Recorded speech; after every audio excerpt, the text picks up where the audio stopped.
Thomas the tank engine had been working in the coal yards all day. The little blue engine was covered in coal dust. "We can't clean you up tonight, Thomas," said his driver. "There's a problem with the hose pipe." "Bother," said Thomas. "A bath would make me feel much better. The others are sure to say I look silly."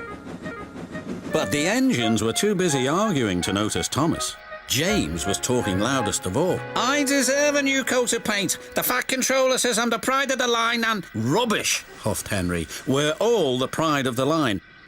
"It's been like this all day," confided Percy to Thomas. "James is getting a new coat of paint and won't stop boasting about it." "Why, James, I'm the one who needs a new coat. Look at me." "I'd rather not," retorted James. "You're not a pleasant sight and wouldn't understand the needs of a really important engine." Thomas was fuming. Next morning, as James was being repainted, Henry had an accident.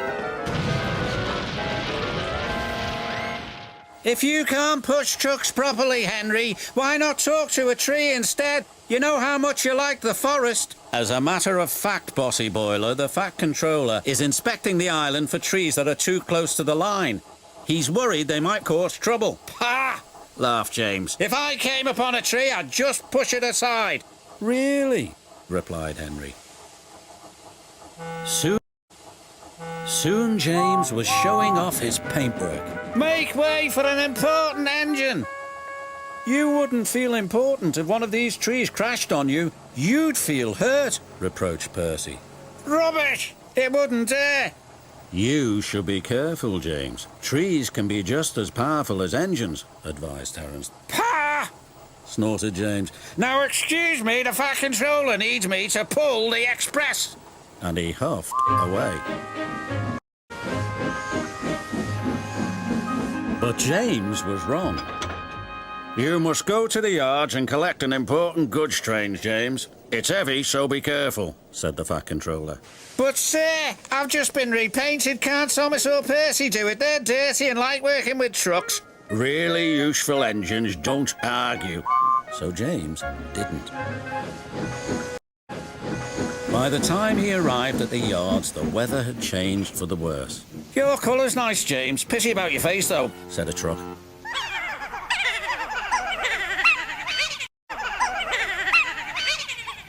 James ignored them and set off.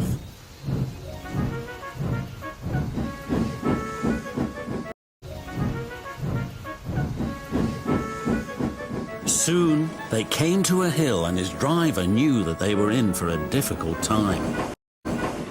An old tree close to the track was being blown by the strong winds and rain had weakened the slope. All of a sudden the tree moved.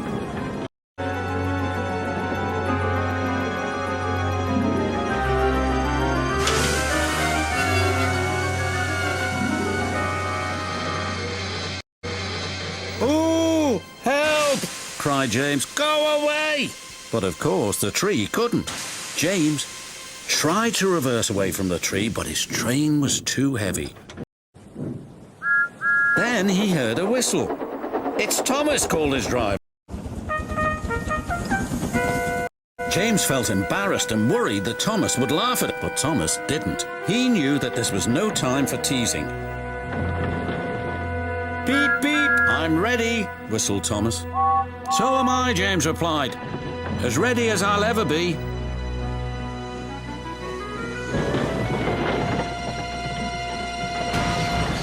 They were just in time. Later, James spoke to Thomas. "Percy and Terence were right to warn me," he said. "Thank you for rescuing me, Thomas." "Oh, that's all right. We engines must pull together, whatever the weather." Just then, Edward bustled in.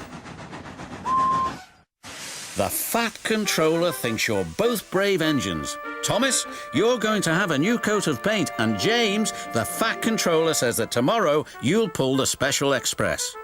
Everyone was very happy.